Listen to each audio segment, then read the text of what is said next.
Well, thank you everyone for joining us on the 10th annual IBMI Marketplace Survey. I'm Tom Huntington. I'm going to be your host and moderator today. We have an excellent panel of presenters with us today from IBM and IT Jungle.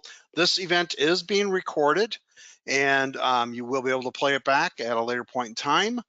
To go along with this event, we also have a PDF report that we put out every year as a result of this survey information. So thank you again, and thank you to my Fortra team for helping to work on this for the last decade. It's very exciting to be here. And without further ado, we have some excellent guests with us today. We'll have them each introduce themselves. We'll start with IBMI Power Products Marketing Manager, Mr. Brandon Pedersen. Brandon. Hi, thank you, Tom, and good morning, good afternoon, good evening, everyone. Thank you for joining. My name is Brandon Pedersen. I'm the Product Marketing Manager for IBMI and our Power portfolio, as well as our Red Hat and modernization stack as well. You also run the IBM Champion program too. Yes, and congratulations to you, Tom, as well. Thank you for all you do as an IBM Champion for the IBMI business community, and congratulations to all of our returning and new champions for 2024. Thank you for being with us, Brandon. And then we have Dan Sunt. Dan, welcome, IBMI Product Manager. Yep, thank you. Yep, a long time supporting the IBMI customer base, many years in tech sales, and now I think in my 4th year in product management, kind of have a focus more on our as a service, public cloud offerings, but definitely, doing quite a bit with IBMI. Definitely a growing space. So thank you for joining us. And then Timothy Prickett Morgan. Timothy, it's always a pleasure having you every year on this, and back for year 10. And I can't say enough about what IT Jungle provides information-wise every single week to the IBMI community. So thank you for that, and welcome to the webinar. Thank you. I don't need any further intro than that. You said it perfectly. I appreciate it, and I love being. Thank you for being here. And then Douglas Gibbs, IBM Product Manager, maybe a new face for some of you. Those on the Power Champion or the Power IBM Champion program have met with Douglas before, but Douglas, welcome, and maybe a little background on yourself, because you might be new to some of the attendees out here. Hi, Tom. Thank you for the invitation to join you folks on this special occasion, we'll call it. Yes, I am relatively new for some folks. I've been in the product management team for about 5 years now. And for those of you who are more accustomed to seeing Allison here, she retired in November. And upon that time, I was asked if I would step in and take on the role of IBMI product manager, which I am happy to do and enjoying all of it so far. So looking forward to meeting many of our community members here. Thank you, Douglas, for joining us. And then finally, Steve Will. Steve, how are you today? And I'm sure a lot of people out there know you already, but great to have you with us and give us a little background on what you're doing for IBM these days. Hey, Tom. Yeah, so as CTO and Chief Architect, it's my role to make the decisions about where we spend our resources, particularly our people resources, the folks who actually make this product happen in the development community. But I also listen to a lot of clients, and I'll definitely take advantage of the results of this survey to communicate not only to our customers, but within IBM about what the IBMI community is doing. So looking forward to it. You are also a distinguished engineer recognized by IBM, so that's really quite an honor to have that in the Power and IBMI space, so thank you for that. And then I'm Tom Huntington, EVP of Technical Solutions at the now, oh my gosh, I didn't change my name, our company name from Help Systems, it's Fortra. But nonetheless, we are still the same kind of Help Systems company we've been in the past from a IBMI focused perspective, and very excited to be here with you. And how did I miss that in my editing? We are Fortra now. We've been Fortra now for a little over a year, so apologize to my team out there for missing that one. Anyway, so IBMI community is always evolving, and every year like to remind people of what's changed at just a high level perspective. Of course, last January, we did the 9th annual IBMI Marketplace Survey. In May, IBM delivered 7.5 TR2 and 7.4 TR8. And then in North America, and really a worldwide event, the Common Power Up in-person event at Denver, and I was there. It was well attended and very exciting to see so many familiar faces and new faces at the Common Power Up, and one of the leading organizations for education on IBMI. And then we have Common Europe. Last year they met in Prague. I didn't get to go to that, but I heard it was a well-attended event. We had some of my colleagues from Fortra at the event in June. And then in August, a big announcement around IBMI subscription, and we'll see more of that as we roll through 2024. And I know Dan is very versed on that, one of our panelists today. And then, of course, one of our longtime friends, IBMI 7.3, of course, goes into extended support in September of 2023. Followed up in September, we also had the Common User Group, I always call the Fall Conference, but a virtual event and in-person event in Virginia Beach, which was, again, some of my colleagues attended. And then finally here, kind of rounding out the year, another set of TRs for the platform, the operating system. It's never staying still. Rochester is always working on new features and things from a security perspective to protect you. As always, keep current is probably the biggest slogan I have these days. It's just from security perspective. So in today's webinar, we're going to be talking about the data center, IT initiatives, outlook for IBMI, demographics, and Fortra. Before we get started, we have an interesting polling question for you. We want to know where your team is at along the journey of adopting generative AI in your data center, or in your infrastructure, I should say. So you're waiting for your ISVs to add generative AI. You're working with experts right now to do this. Working on generative AI with our own team. We've already deployed generative AI in our production. We're still creating and not yet starting a program around this. As I mentioned in the kickoff today, this survey results is being recorded. You can play it back certainly with other team members, and there is a PDF of the results.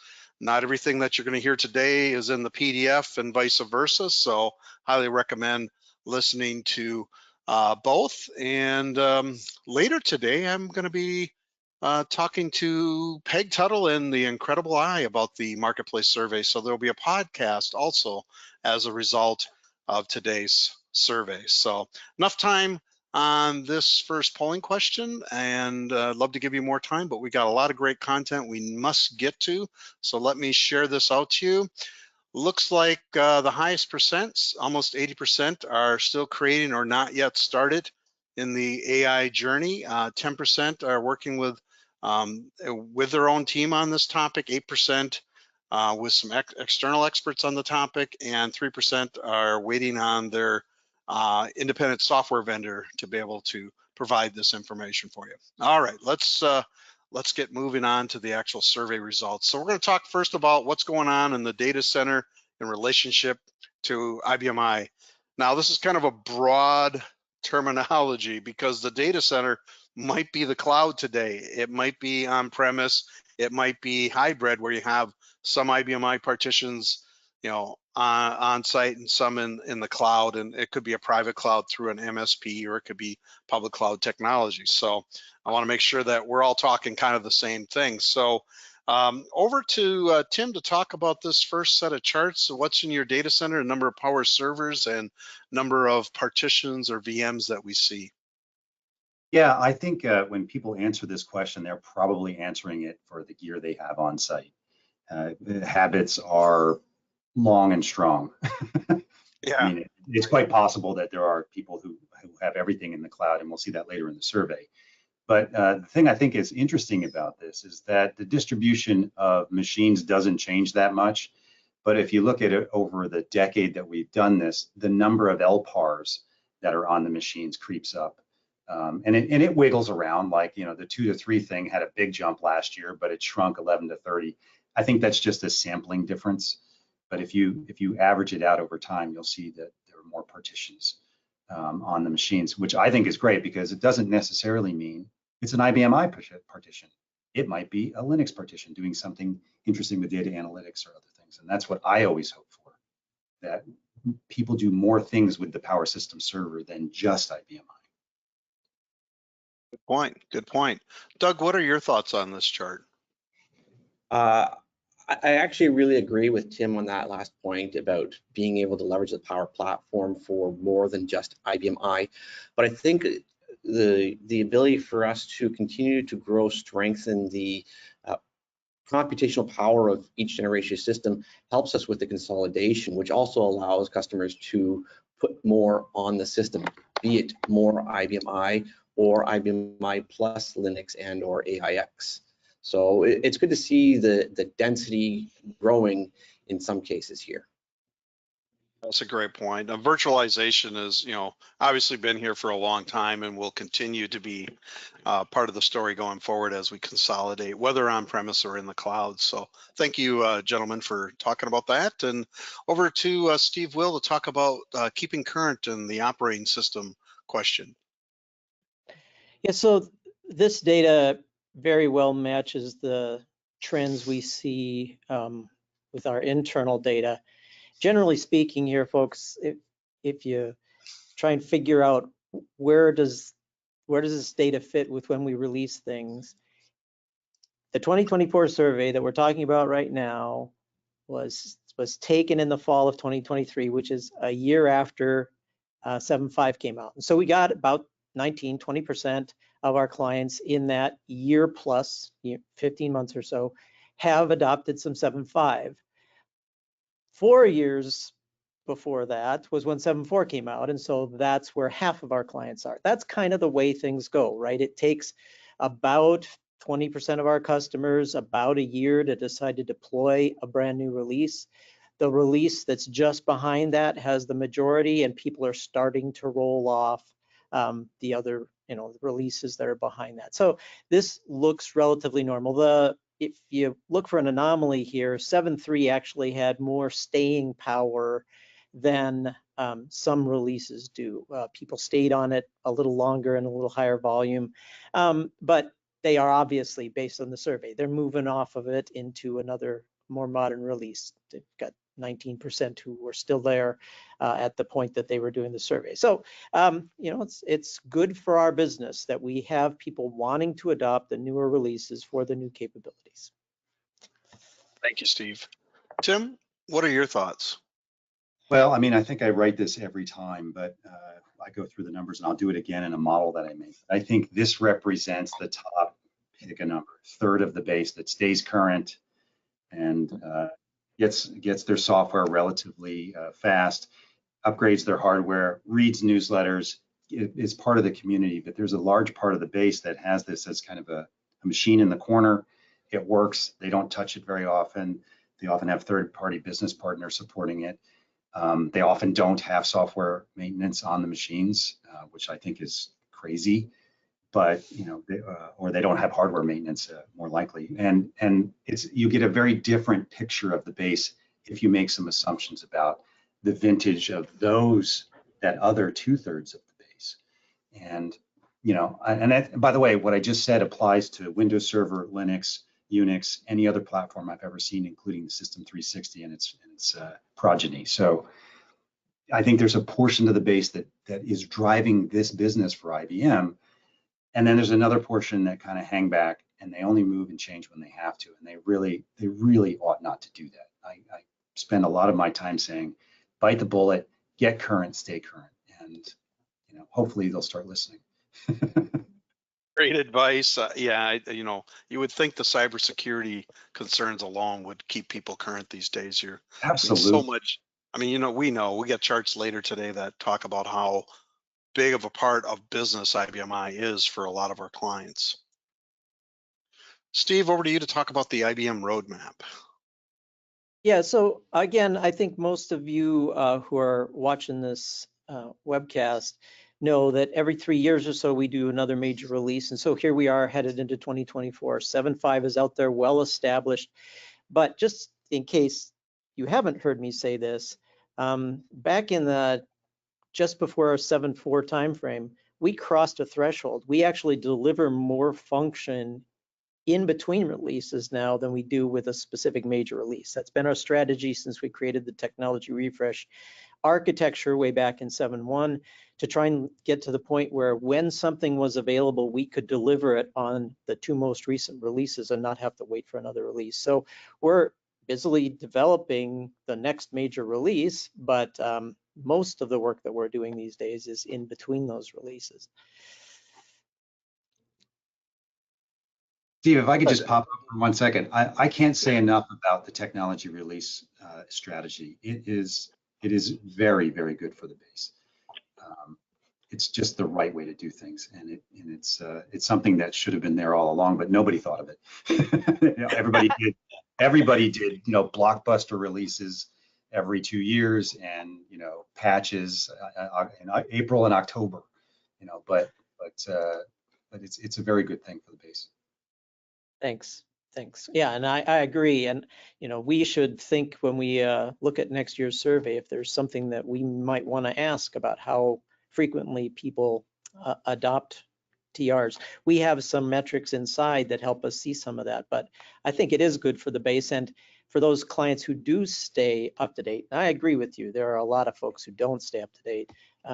We hope that we're making it easier for them to stay up to date and get new value with that. All right, on the support roadmap, you can see that releases go through this normal life cycle where they have normal support and then they have a service extension. And then some releases end up with special service extensions beyond that. The most important part about this particular roadmap to me is that we're showing you that the next releases that'll follow 7.5 are going to be supported well out into the 2030s. I just think it's important for the whole customer base to understand that there is no end to this thing. And when we publish a roadmap like this, that's us showing confidence in that. Just look at 7.2 was around for 12 years with extended support. Pretty crazy to see that and into the future. So hats off to IBM for a very solid roadmap around IBMI. Let's talk about staying current in the data center, and over to you, Douglas, to share your thoughts on this. My first thought is I'm glad to see a nice big jump there in the Power 10 platform. It's been a very strong platform for us. What did surprise me, it might just be a statistical anomaly, but the slight jump from 2023 to 2024 with the light blue column there on the far left. That's something we need customers to understand, that you're at a few different areas of high risk if you're not trying to modernize and upgrade. It's not just about replacing older systems. It's much more than that. It's a matter of getting you into a platform that's still supported with a modern operating system that you can do new things with while still maintaining all of your old logic or applications. Good. Thanks, Douglas. Tim, your thoughts on the power server? Yeah, I mean, the upgrade cycle looks normal. I'm also glad to see Power 10 up. But Power 9 didn't go down too much, and Power 8 is holding steady. And I would think that would change with the support being finished this year for that. I think that what happens is we have walls in this base. There was a wall at V5R4. There's another wall at 6.1. There's another wall at 7.1. And they get trapped in their applications. And this often happens with third-party applications where they go off maintenance and they think, oh, I don't need to pay for that anymore. And then they find that they can't move forward without paying a lot of extra. I've never had a problem. Why do anything different, right? That's right. And I understand that temptation as a business owner myself, but you've got to resist that. But the good news is that with 7.3 going dark and Power 10 being a great value, I see a bunch of people going, all right, just get me to 7.4 on Power 10. I don't want to go all the way to 7.5 yet. So when I talk to business partners, that's the activity they're seeing. Is it enough? Does it make me entirely happy? Would I love for the whole base to upgrade tomorrow? Yeah, but I'm seeing this happen. I saw that happen last year, and I continue to see it happen this year. Yeah. Okay. Dan, I know you work closely with the IBMI and Power hardware support roadmap. Any comments on this chart from IBM?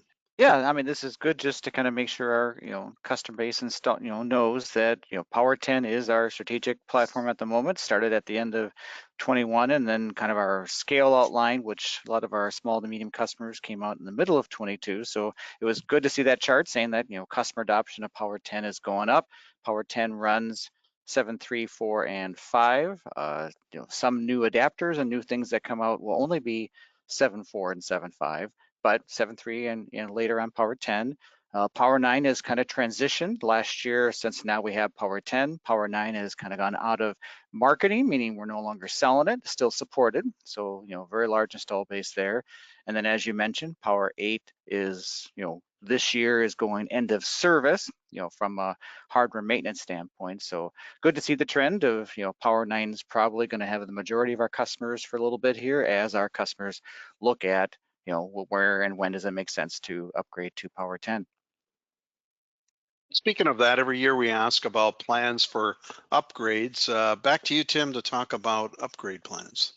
I don't think this chart changes all that much, but it's a little bit brighter this year than even last year, and I think it was a little bit brighter last year than the year before. So I think that it's going to be another good year for IBMI on power, and I think it was a growth year last year too. So correct me if I'm wrong, but I think we've had 2 years of growth for IBMI on power. In a server market, by the way, that's down. There is a server recession if you take out AI serving, and it's a big one. If you're Hewlett Packard and Lenovo, you're hurting right now because you're not getting any of that AI action, and you're sitting around waiting for people to upgrade their servers. And here we are, we're just doing what we do. We're just going through the motions, 20% of the base upgrades over the course of 4 or 5 years, and we're motoring along. I think it's great. Very good. And Douglas, your thoughts on upgrades for software and hardware? I think it's a great result here to see that upgrades are still at the front of the mind of the customers here, because it should be. Staying current allows you to take advantage of the latest technologies, be it obviously on the hardware side, but more importantly for us, I think right now is on the software side as well, especially as we focus strongly on modernizing people's applications, or customers' applications and our partners' applications. And that modernization should help drive a desire to upgrade and be on the latest current versions. The next area that we all know that IBMI very seldom sits in your data center by itself, or even in the cloud for that matter. So Steve, can you talk a little bit about some of the other operating systems around IBMI and why that may be? And then I did have somebody say, well, sometimes the numbers don't hit 100%. That's because we allowed the survey takers to, for instance, like with Power 9 and 10, to click off on all the different levels of hardware that they have in their data center. So hence numbers don't always equal 100%. I guess maybe we need to spell that out in the future to make that a little clearer for some people. Go ahead, Steve. Yeah, so yeah, no problem, Tom. So first of all, these numbers vary over time. Again, if you look at this from 10 years ago till now, the general trend is there's more Linux sitting next to us than there used to be, and that is likely to continue to grow. Despite the fact that it looks like there was a little drop from year to year here, it's really just statistical sampling. The general trend is more and more Linux sits next to IBMI. Of course, people still have some parts of their workloads running on Windows for things that aren't typically IBMI things. I do have to throw some love to the 17 or 18% who answer that they only do IBMI. Gosh, I love to run into those folks. But seriously, IBMI is great for most of the business transaction stuff that, our customers use it for. But there are some workloads, particularly as people are getting into doing more off-system analytics, doing some forward-facing applications that interact with the cloud, and maybe even doing some AI, even though there wasn't that much of it in that initial opening survey, which have a natural home more in Linux, right? So that's to be expected, and what we're hoping for is that more of that Linux ends up being Linux on Power, because so many of our clients have power cycles to spend in addition to the I that they're using. So You spend quite a bit of time working with customers on the cloud initiatives around this space. What are your thoughts on where do you run your IBMI workloads today? Yeah, so this is, again, very reflective. IBM, if you look at one of our core things we talk about, we're a hybrid cloud and AI company. So hybrid cloud, giving you flexibility and where do you want to run, how do you want to pay for it? So this doesn't surprise me that, many customers like to stay on-prem. They refresh their hardware from Power Old to Power New. We have a private cloud option on-prem that a lot of our customers and service providers are taking. And then we have a bunch of people that have made the decision to move to public cloud. IBM has our Power Virtual Server offering that just clipped over 600 customers across all of our operating systems. So a lot of people are moving everything up to the cloud, whereas some customers are definitely doing the hybrid of maybe production on-prem with dev test in the cloud, or some kind of combination. So this makes sense to me that, and we have a great, portfolio or offering of different service providers that offer IBM I in, outside the data center or with managed services. So this data doesn't surprise me that, our customers are maybe shifting from, totally on-prem to now some mixture of where's the best to, move and have a workload running. Thoughts on cloud and IBMI? Yeah, I think in the longest of runs, you're going to have to change this question because it's going to be 100% hybrid. Anybody who doesn't have high availability and disaster recovery pushed out to the cloud, how can I say this aggressively? They should be fired. Wow, that's a strong stance. Yeah, there's no reason to not take advantage of the cloud for HA. All IBM I machines run mission critical workloads, and there's no excuse in 2024 not to have HA. There just isn't. And now you can do it easily, more easily, and at a reasonable price compared to where it was even 5 years ago. So it should all be that workload at the very least should be out there in the cloud. Yeah. Well, you'll have to talk to some of the private business owners that I know that say I'm not putting my data in the cloud. Okay. So there is that group out there. Be in a co-location facility where they own the gear. It's the concept. Yep. Yeah, I get what you're saying. No doubt. All right. So then on to high availability and this slides. And Steve, I think we have you talking about what's going on with IBMI and high availability or backup and recovery, really. Yeah. So a lot of clients think of a high availability strategy as some sort of backup and recovery strategy. That tends to not be as highly available as most clients would really need, but it's still better, far better than not doing it at all. And so a lot of different options for being able to do some sort of recovery. I think you're going to see more and more of it is going to be not physical tape, but as Timothy was talking about, putting some of that data in a cloud or ETL as we've got here. But I really am encouraged over the past 10 years to see the number of clients who are responding that they have a high availability solution, an actual high availability solution where they may only have to be down for an hour or two in case something goes wrong, up to 60%. I don't think that's truly indicative of the full marketplace. Those folks who are lagging behind are not necessarily doing high availability, but it's great to see that the people who are responding to the survey are moving in that direction. Great. And for me, I think the biggest growth we've seen over the last decade is just the growth in virtual tape libraries too, in that you don't have to use physical tapes anymore. But on the flip side of it, it's the nice thing about this platform for years has been that you can back it up reliably and you can restore it, and that's really important when it comes to things like potential of ransomware and other things, disasters or whatever.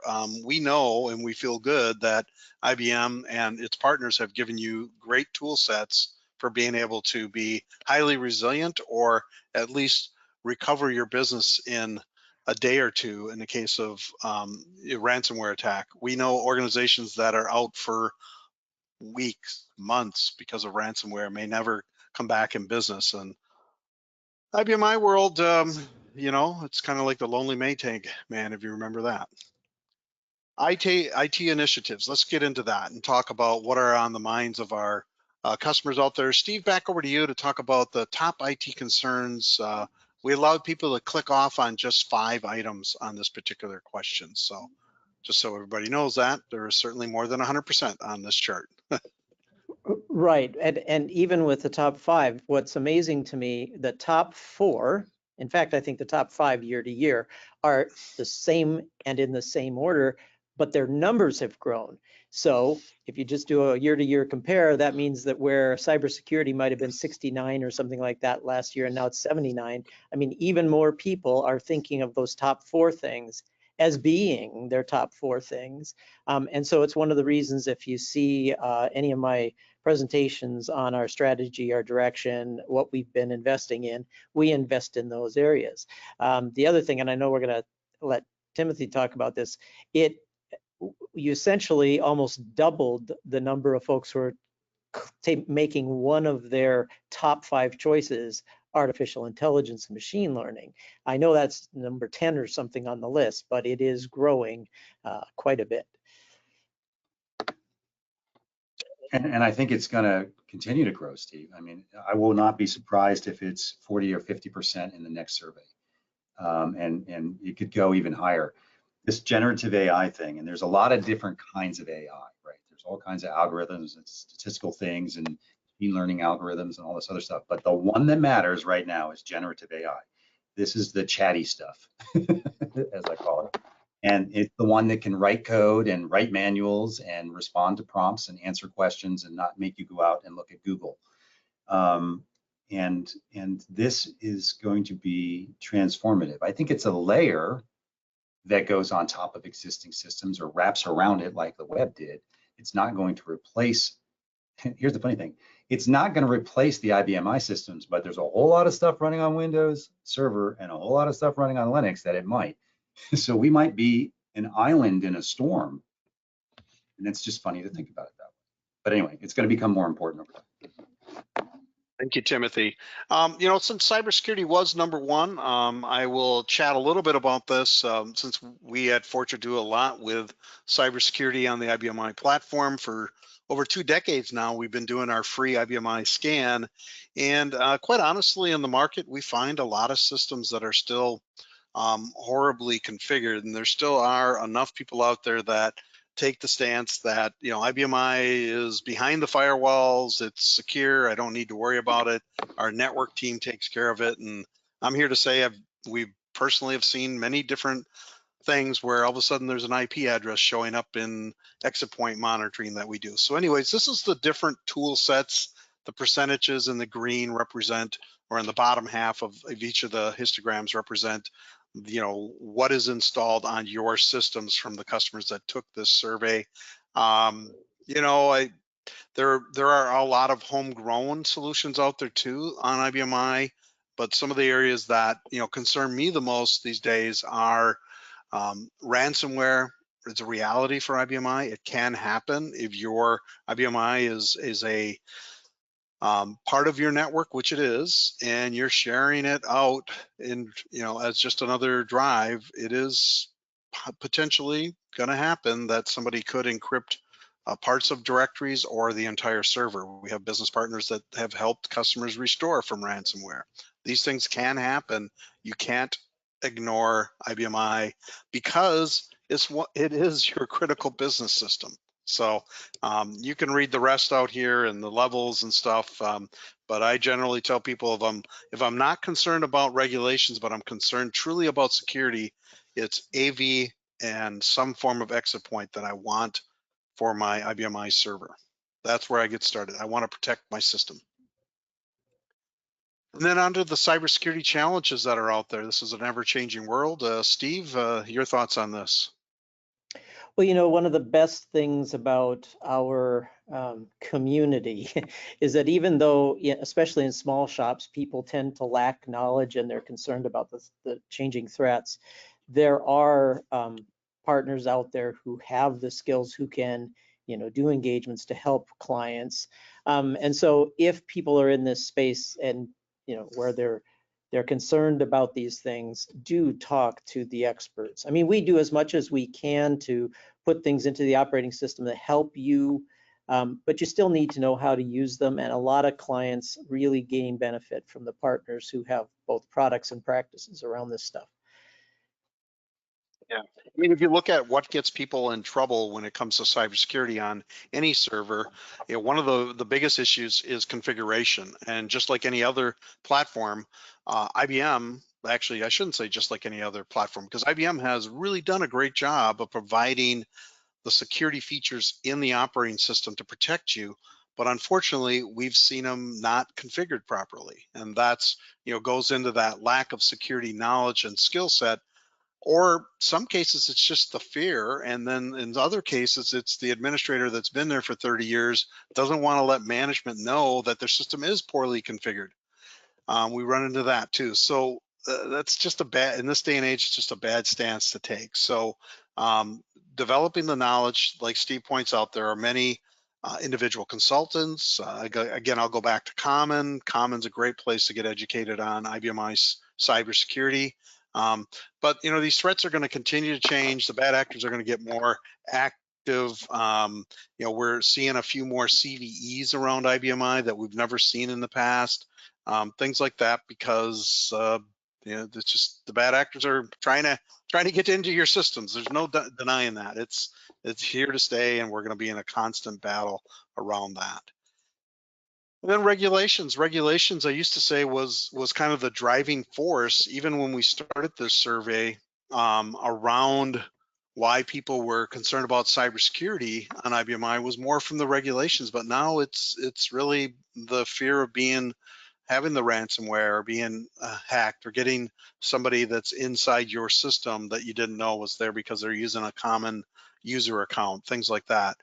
So the regulations are here to stay. I do run into a portion of the market that don't have any regulations at 23%, but nonetheless, most of us have some form of regulation. And if we aren't concerned about cybersecurity, then I think we're living under a rock somewhere, or we're in a situation where our business partner is taking care of all of our cybersecurity for us, and I'm not worried about it. Even that, I say you should really be checking over their shoulders and doing some of your own independent penetration testing or whatever else that you might do to verify, is my IBMI as secure as it should be. All right, enough about that. Cybersecurity, we can talk about that all day. Let's get over to Steve to talk about different applications running on IBMI, and I think truly what makes this platform unique. Yeah, so I'm really glad that we continue to ask this question, because with the thousands of ISVs out there in the world, of course, we have some of the major players who have a significant part of our marketplace. But the key here is that 70% of our clients have some level of in-house written application, whether they do it all themselves or they put some sort of addition onto the ISV application that they're using, and lots of people do that. And so that's one of the reasons why that modernization of IBMI applications is number 2 on the list of top concerns, right? Because so many people have those. And it's also one of the reasons why we spend so much of our time trying to make sure that the right options are out there for development. We'll get to a couple survey questions about that soon too. Sounds good. Tim, over to you on the different applications. Yeah, I would love to see what it looks like on Windows. I would love to ask the Windows base the same question and find out if their distribution is the same or wildly different. And I really don't have any idea how many people have coded stuff in C# or Java or whatever, basic or whatever. But it is what makes us unique, as Steve says. And I love the fact that there are still people who believe that they can create custom applications that run their business better than third-party stuff. because I don't like a homogenized world. It's boring for one thing. And Well, for another competitive thing, advantage, if you think about it, well, if that's what I'm you're, saying. This yeah, is exactly right. And that people in this base still believe competitive advantage comes from knowing your customers, knowing your business, and knowing how to code the application. I love that because I don't see that in a lot of other places. I see people put their hands up in the air. So I wonder if it's even 50% house written in Windows or 25%. I would think it would be lower, but I may just be wishing yeah, that. that's So I don't know, interesting. but it would be interesting in contrast.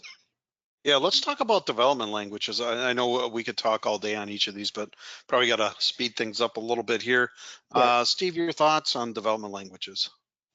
Well, first of all, with all of the effort that we've taken to make RPG a more sort of normal language that people can use in free format and so on, it's great to see that people are continuing to write new stuff. But there's a whole group of what we call open languages, right, from Java down to Python, PHP, Node, et cetera, that has significant usage. And we're going to see more and more of that, particularly as people do more service-oriented modernization.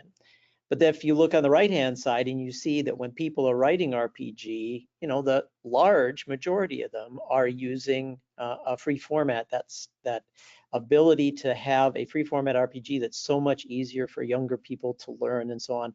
That's great to see.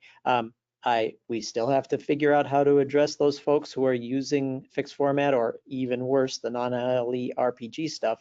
But again, those are running their businesses and there's no reason to force them off, but we certainly have advantages to moving them forward. That is the unique thing about IBM. They could be running Power 10 7.5 and doing non-LE, I can't even say it, ILE. non-ILE RPG, right? Yeah. What about Yeah. open source, Steve? What are your thoughts on that with IBM? Kind of a continuation, right? Yeah, this is kind of the development tools, et cetera, that go along with all of that. And it's certainly the case that more and more of our community is picking up on things like Git and Jenkins and so on. I think you're going to see this grow significantly as modernization, because it's one of the biggest things that our customers are caring about, moves into how do I modernize my processes and my tools, not just the application that I use. Very good. And Tim, your thoughts on open source for I? I agree. Those bars can only get further to the right on all of this stuff. Well, maybe not the Apache web server. Nginx is pretty good. Yep. But the thing that I think will be added to this is an AI inference layer. At some point, that needs to be packaged up, dropped in paste, run in a Linux partition, I don't know what, and insulated in all the ways that this stuff is just kind of brought in, even though it's alien to IBM. You make it so it's not alien, that it looks native. And I think that might be the only thing we need in the coming years, so that people don't have to struggle to, so consider that a request, Steve. So people don't have to struggle to add inference. In the idea base. They can just point to it like a Java server and off it goes. And that's the only thing I would see changing. Interesting. Well, speaking of our application developers, these are the tools that they said they're using. Steve, what are your thoughts on that? Yeah, so if you look at the largest bar there, that ADTS stuff, when I talk to clients, they aren't using this in general. Most of them aren't using it to do large development projects, but 80% of our customers still find needs to just quick spin up SEU or PDM and do something quick. The fact that more than half of our clients are using RDI is a great thing to know. The growth of VS Code, which is incredibly powerful as a development tool, is great to see. And again, these numbers don't add up to 100% because most people use more than one tool, and every once in a while they need to use that ADTS stuff. While I would prefer that we put things in our other tools like RDI and Visual Studio Code and Merlin that encourage people to not have to do that, again, we're not taking things away, and so it's interesting to see. I would agree. Another thing that kind of goes along with this platform, and for years, MySpace has been automation and helping people run the platform unattended. And there's a lot of customers that do, and those who don't, generally, there's a mindset or some business application behind the scene that has been built to be run manually. It's always a challenge out there for customers. Do I spend the effort to make things automated, or do I leave them run the way they are? But today's IBMI platform certainly can be highly automated, and just talk to me. I'll give you some ideas on that.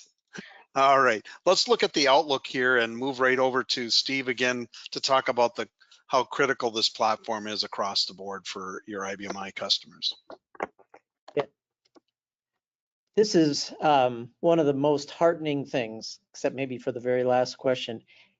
If you add up the 76 to 100 and the 51 to 75, so that's the customers who use IBMI for their business applications in the majority. I mean, that's 70% of our clients. That makes perfect sense. That's what we see. The client base who uses and loves IBMI, that's what they use IBMI for, is for that critical business platform. And that's why we continue to invest to make sure that we are always the best platform for their critical business workloads. Thank you, Steve. And then Tim, over to you to talk about this commitment to the platform and what we see in the marketplace. I know this is something we've had in the survey all along, just to get a feel for who's leaving, who's coming, what's happening. What are your thoughts? I love this chart because it confirms my good feelings, even though it doesn't look like it. I've seen this chart now for 10 years, and I've had other, surveys. We've looked at other data, talked to people. It's a lot harder to move than anybody ever thinks. And projects that try to do that often fail. The attrition rate in the base now, and it was awful late 90s and early 2000s. But I think we have what I call the diehards now, and it's very difficult for them to move, and I'm thankful for that. And they don't want to move either because they love writing their programs and doing their thing and in their business, do business. So I love that. And I don't believe a bit of what they say that they're going to leave the platform. And the evidence suggests that there's always pressure. There's always some new IT manager or merger or acquisition that puts the pressure on it. And we do lose some of those battles to the Oracle application stack and database or whatever. But by and large, it's very difficult for these people to move. And I am, again, so grateful. Yeah. Steve, what are your thoughts on this one? No, I'll echo what Tim said and dive a little deeper. That wedge, that's the 10% who say they're going to migrate all applications off. The reason that we have that secondary question there is that unless you actually have a plan to move off within the next 2 years, that's an actual plan. Everybody else who's in that answering really doesn't have a plan. It's more likely, like Timothy said, some new leader thinks they might want to do that or that they ought to do that, but they find that the value of IBMI is too big and the expense of trying to move all this, particularly custom written code, to some other platform just isn't worth the effort. Not when you could spend much less of that money and remain on IBMI and get more value from it. And while every platform, right? And have less risk, yeah. While every platform out there loses some customers every year, our business results show that we continue to gain customers as well. And so, again, I'm not worried about that. I love to see the clients who are going to be moving into a cloud environment. It's a testament to the fact that there is commitment there, and we'll see that even more on the next chart. Yeah, speaking of the next chart, Steve, what do you think about this ROI chart? This is why clients love this platform. When they look at all the value that they get from the workloads that run on IBMI and how comparatively they have to spend less to make that happen, mean, that's the value of the platform. It's the integrated nature, it's the stuff that we do in automation of data management and workload management and so on.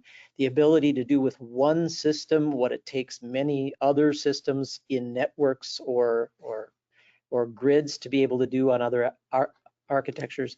I mean, that's why people stayed. They love it and they love that they're part of this community. That's certainly the case.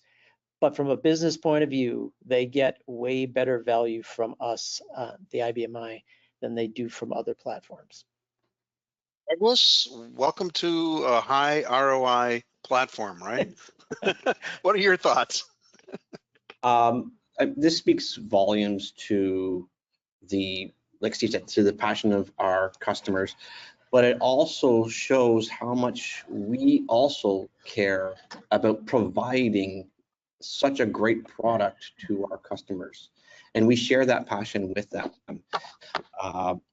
Being able to do so many things with one single platform through one purchase is almost unheard of in today's world, where you have so many vendors doing so many different things.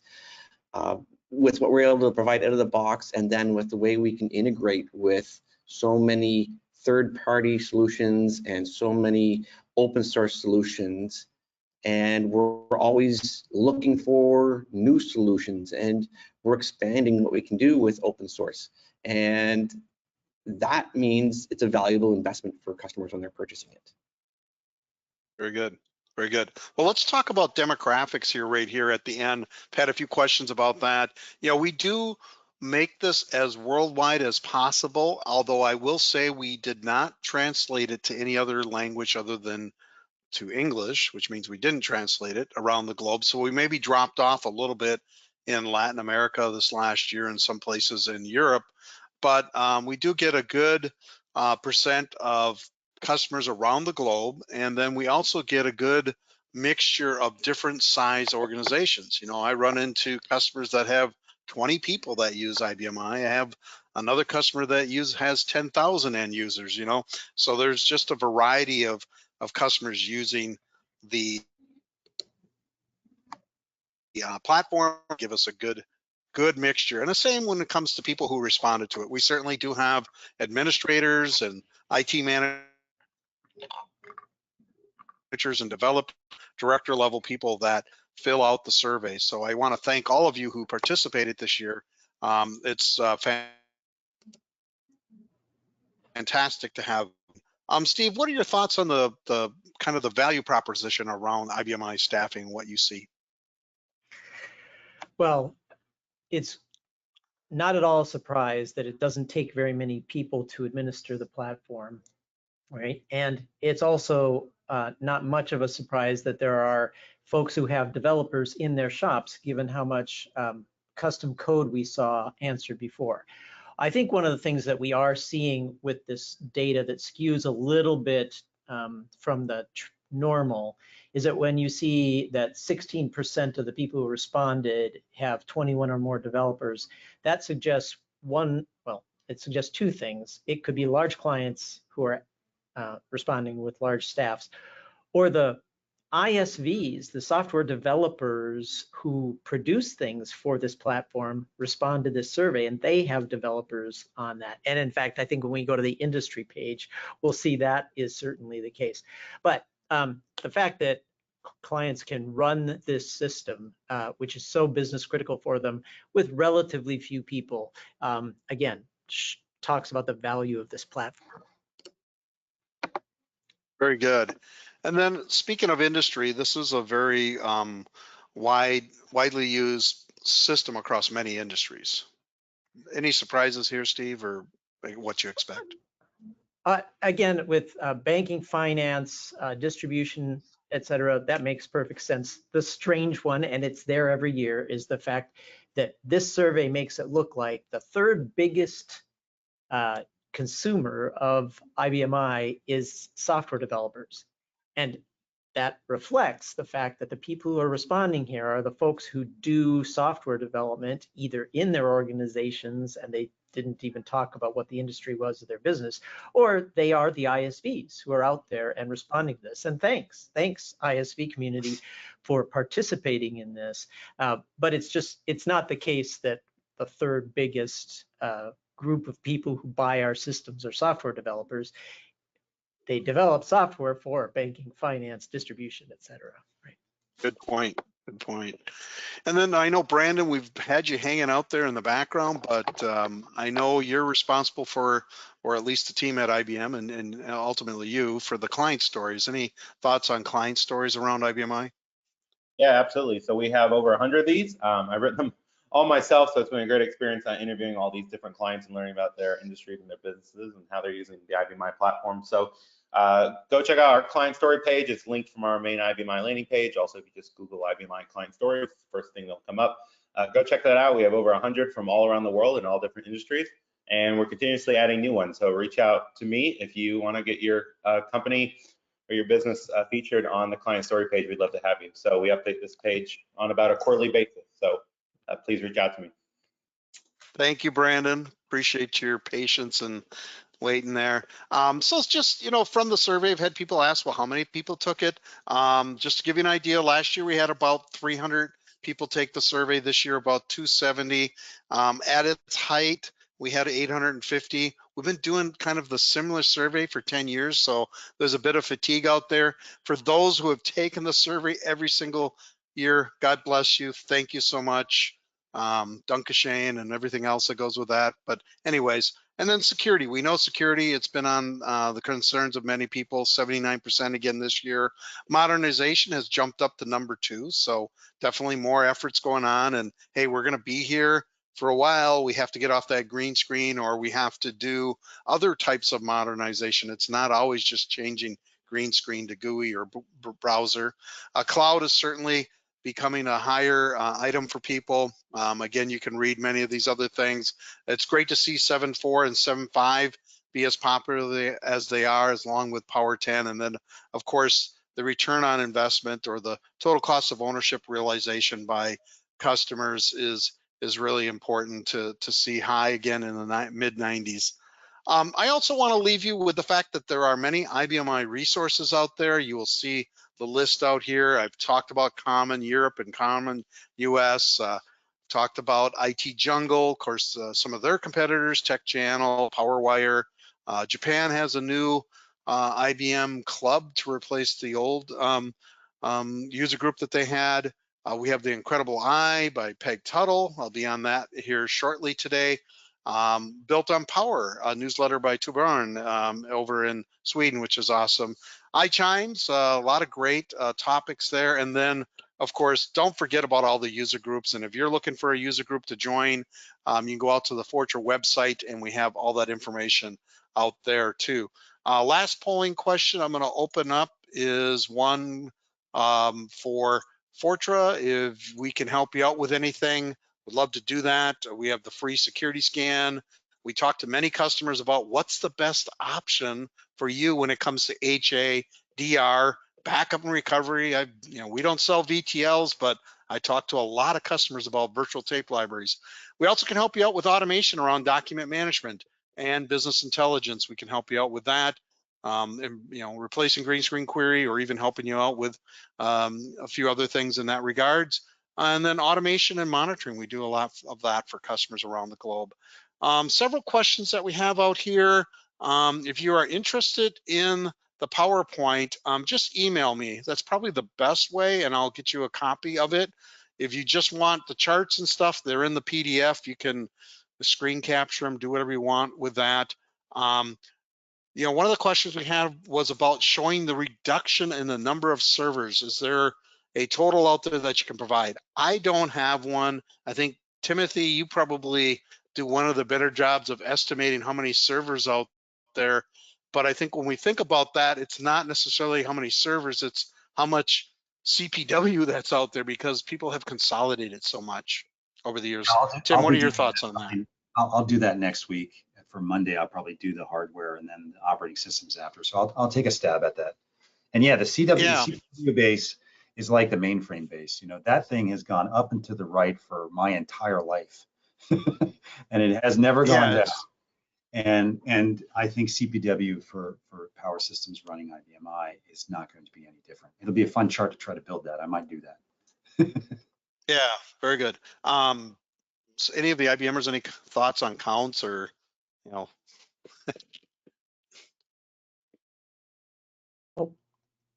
Yeah, I think it's a really hard thing to think about because of how large these servers have gotten over the years.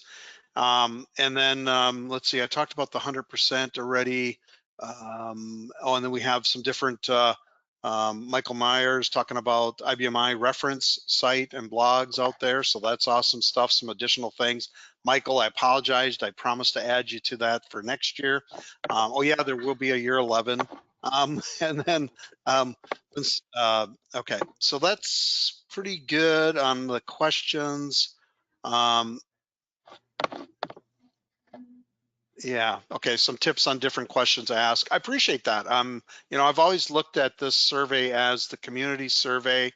Yes, for Help Systems started it and Fortra has carried it on.